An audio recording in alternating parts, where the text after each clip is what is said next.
Today I wanted to talk a little bit about RAG, or Retrieval Augmented Generation. It's just a way to retrieve information and then pass that information into the context window so you can get better results. An example would be, if you have large amounts of data, large chunks of text, where you want to feed that into the LLM.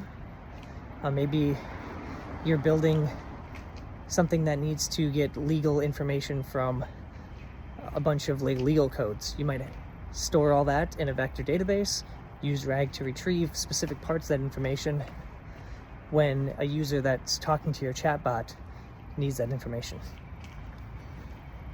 But let's talk about how RAG actually works. So there's kind of two parts. There's like the embedding pipeline, which is about getting data into the database, and then there's the retrieval pipeline, which is getting data out and then available for your LLM to use. So the first step, let's talk about the embedding pipeline. The first thing you want to do is you have all this data, you need to decide how you want to chunk it or break it up.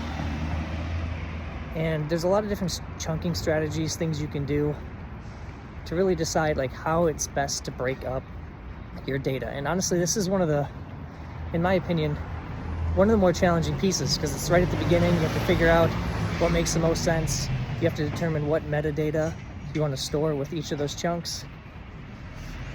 But let's say you do that, you chunk it, then you use some kind of embedding model. OpenAI has one, Cohere has some. There's a whole bunch of different embedding models you can choose from. And what this does is it converts the chunk into a whole bunch of zeros and ones, or vectors.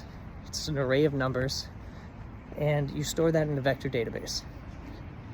So that's the, kind of embedding part, the first part of the RAG pipeline. The second part is the actual retrieval. And retrieval has been a problem forever. If you think of any search engine, those are just retrieval engines, right? So it's no different, and that's pretty complicated too. But the way it works is you do a similarity search, and it kind of finds the numbers that are closely matched, and it gives you essentially a certain number of chunks that they think match your search query.